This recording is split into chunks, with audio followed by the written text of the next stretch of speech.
નમસ્કાર મિત્રો, અત્યારના વિડીયોની અંદર આપણે માહિતી મેળવીશું કે હાલ રાજ્યની અંદર કેટલા દિવસ વરસાદી માહોલ જોવા મળશે, હાલ રાજ્ય ઉપર કઈ સિસ્ટમ વરસાદી સક્રિય છે, સાથે સાથે નૈઋત્યનું ચોમાસું ભારતની અંદર અને ગુજરાતની અંદર ક્યારથી શરૂ થશે, સાથે જ નૈઋત્યનું ચોમાસું હાલ ક્યાં પહોંચી છે તેની સચોટ માહિતી સેટેલાઇટ ઇમેજના માધ્યમથી અત્યારના વિડીયોની અંદર મેળવીશું. તો ખાસ વિડીયો લાઇક કરી તમામ મિત્રો સાથે શેર કરી દેજો અને ચેનલ ઉપર નવા હોય તો ચેનલને સબસ્ક્રાઈબ કરી લેજો, જેથી કરીને દરેક સચોટ અપડેટ તમને મળતી રહે.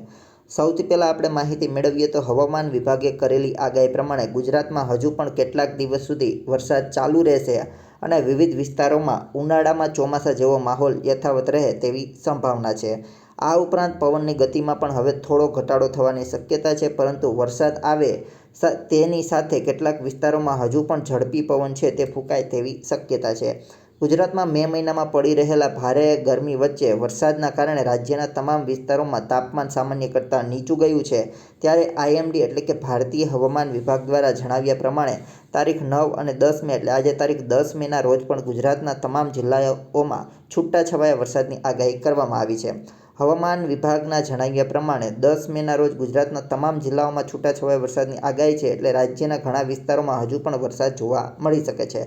જોકે ઉત્તરોત્તર વરસાદનું જોર ઘટવાનું શરૂ થઈ ગયું છે અને આગામી દિવસોમાં વરસાદનું જોર વધુ ઘટશે, એટલે ગુજરાતમાં હવે ભારેથી અતિભારે વરસાદની પડવાની શક્યતા ખૂબ જ ઓછી થઈ ગઈ છે.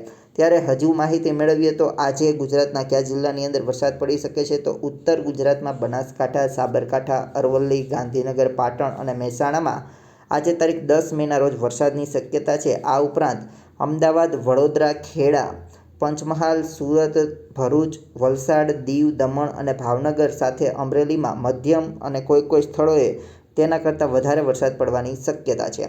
કચ્છ અને સૌરાષ્ટ્રમાં પણ અન્ય વિસ્તારોમાં આગામી 3 થી 4 દિવસ સુધી હળવાથી મધ્યમ પ્રકારના છૂટાછવાયા વરસાદ પડવાની આગાહી કરવામાં આવી છે. તો પૂર્વ અને દક્ષિણ ગુજરાતના વિસ્તારોમાં પણ હજુ આગામી 2 થી 3 દિવસ સુધી વરસાદ ચાલુ રહે તેવી સંભાવના છે. જોકે કેટલાક વિસ્તારોમાં સવારે તડકો નીકળશે અને સાંજ કે રાત પડતા વરસાદ થાય તેવી શક્યતા છે.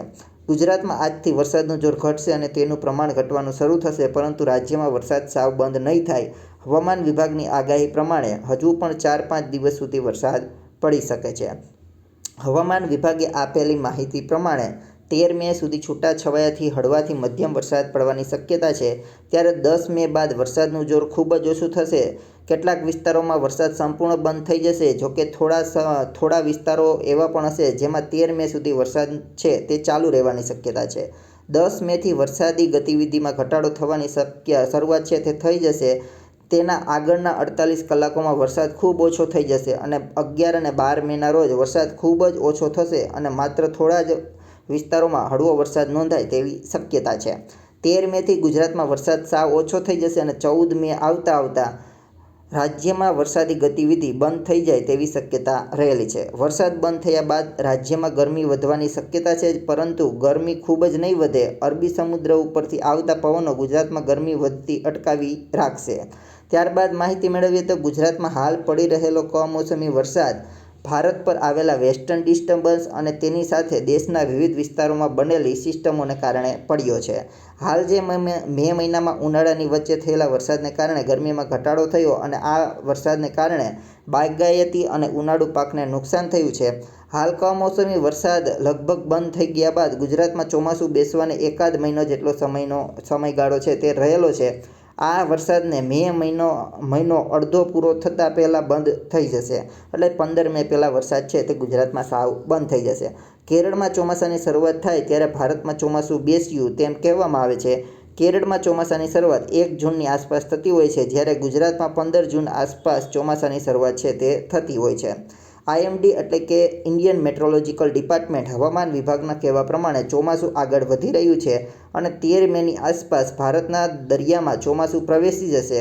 હાલ કમોસમી વરસાદની અત્યાર સુધીની સ્થિતિ પ્રમાણે આગામી ચોમાસા ઉપર કોઈપણ પ્રકારની અસર થવાની શક્યતાઓ હાલ જોવા નથી મળતી. હવામાન વિભાગના કહેવા પ્રમાણે ચોમાસું આગળ વધી રહ્યું છે અને 13 મેની આસપાસ ભારતના દરિયામાં પ્રવેશ કરી જશે, એટલે કે નિકોબાર ટાપુ અને દક્ષિણ બંગાળની ખાડીમાં ચોમાસું આવી જશે. હાલની સ્થિતિ પ્રમાણે ચોમાસું તેના નિર્ધારિત સમય પ્રમાણે છે તે આગળ વધી રહ્યું છે. જો કોઈ પરિવર્તન ન થાય તો 13 મેના રોજ ભારતના દરિયામાં ચોમાસું આવી જશે એટલે હાલમાં આ કમોસમી વરસાદની આગામી ચોમાસા ઉપર કોઈપણ પ્રકારની અસર થવાની નથી. હાલ હવે આપણે નૈઋત્યનું ચોમાસું હાલ ક્યાં પહોંચ્યું છે, ગુજરાતમાં કઈ રીતે આગળ વધશે તેની માહિતી પણ મેળવીએ. તો તમે અહીં જોઈ શકો છો સેટેલાઇટ ઇમેજ છે ભારતની. અહીં ભારતની સેટેલાઇટ ઇમેજમાં આ છે ગુજરાત, આ મધ્ય ભારત છે, આ બંગાળની ખાડી અહીં તમે જોઈ શકો છો, આ અરબી સમુદ્ર જોઈ શકો છો, આ તમામ વિસ્તારો તમે જોઈ શકો છો. આ શ્રીલંકાનો ભાગ અને દક્ષિણ ભારતનો ભાગ અને આ અંદમાન નિકોબાર ટાપુ. હાલ તમે જોઈ શકો છો આ છે ભૂમધ્ય રેખા. આ ભૂમધ્ય રેખા એટલે વિષુવવૃત્ત. આ વિષુવવૃત્તને પાર કરી અને ચોમાસું છે તે ભારતમાં પ્રવેશ કરતું હોય છે. તો હાલ તમે જે ચોમાસાના વાદળો જોઈ શકો છો તે ચોમાસાના વાદળો વિષુવવૃત્તથી નીચેના ભાગ તરફ છે. એટલે હાલ તમને કોઈ કહેતું હોય કે ચોમાસું છે તે વિષુવવૃત્ત પાર કરી એટલે કે ભૂમધ્ય સમુદ્ર પાર કરી અને આ બાજુ આવી ગયું, તો હાલ છે તે તદ્દન ખોટું જ છે. કેમ કે હાલ આ ઇમેજ છે તમે જોઈ શકો છો અડધી કલાક પહેલાં 10/5/2025 અને 22 મિનિટ પહેલાં લીધેલી ઇમેજ છે. એટલે હાલ જો તમે આ જોઈ શકો છો આ ભૂમધ્ય લાઇન છે એટલે કે ભૂમધ્ય સાગર વિષુવવૃત્ત છે તેને પાર કરી અને ચોમાસું 13 મે આજુબાજુ પહોંચે તેવી શક્યતા છે. હાલ જે તમે ચોમાસું જોઈ શકો છો આ એક્ટિવ ચોમાસું હાલ તમને અહીં જોવા મળી રહ્યું છે. અને આ અંદમાન નિકોબાર ટાપુ છે એટલે 13 તારીખ આજુબાજુ ચોમાસું છે તે આ ભૂમધ્ય રેખા પાર કરી અને ભારતના દરિયામાં પ્રવેશ કરે તેવી શક્યતા છે. અહીં તમને હું બીજી ઇમેજ પણ બતાવું જેથી વધારે તમને ખ્યાલ આવે. તો તમે આ જોઈ શકો છો આ લાઈન છે ભૂમધ્ય રેખા એટલે કે વિષુવવૃત્ત અને આ છે નૈઋત્યનું ચોમાસું. આ પાર કરી અને ચોમાસું છે તે 13 મે આજુબાજુ અંદમાન નિકોબાર ટાપુ અહીં તમે જોઈ શકો છો ત્યાં સુધી પહોંચશે. આ તમે જોઈ શકો છો આ લાઈન વિષુવવૃત્ત છે એટલે હાલ ચોમાસું વિષુવવૃત્તને પાર નથી કર્યું એટલે હાલ ચોમાસું ભારતથી ઘણું દૂર છે. 13 મે આજુબાજુ ચોમાસું પહોંચે તેવી શક્યતા છે. આ ઇમેજ પણ 33 મિનિટ પહેલાં જ લીધેલી છે. આ ગુજરાત છે, આ ભારત, દક્ષિણ ભારત, આ બંગાળની ખાડી, આ અરબી સમુદ્ર, આ હિન્દ મહાસાગર અને તમે હાલ ચોમાસું જોઈ શકો છો. ચોમાસું છે તે વિષુવવૃત્તથી નીચે તરફ રહેલું છે. અહીં હું તમને હજી આના સિવાયની ઇમેજ બતાવું તો આ ઇન્ફ્રારેડ ઇમેજ આ પણ અડધી કલાક પહેલાંની જ છે. અને તમે જોઈ શકો છો આ નૈઋત્યનું ચોમાસું છે, આ વિષુવવૃત્તની લાઈન છે.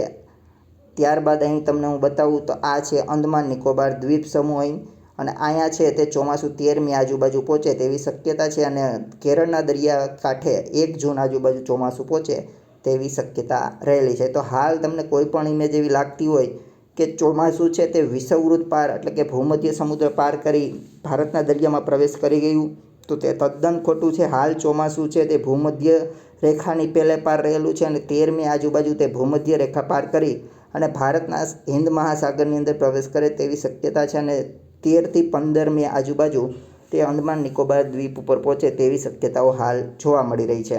હાલ આ વિડીયોની અંદર એટલું જ. વધુ અપડેટ તમને અમારી યુટ્યુબ ચેનલ ઉપરથી ચોમાસાની દરેક અપડેટ મળતી રહેશે. તો ખાસ વિડીયો લાઇક કરી તમામ મિત્રો સાથે શેર કરી દેજો. સાથે સાથે નીચે કોમેન્ટ સેક્શનમાં તમારા જિલ્લા, તમારા વિસ્તારમાં હાલ કેવું વાતાવરણ છે તે પણ જણાવી દેજો. હાલ આ વિડીયોની અંદર એટલું જ.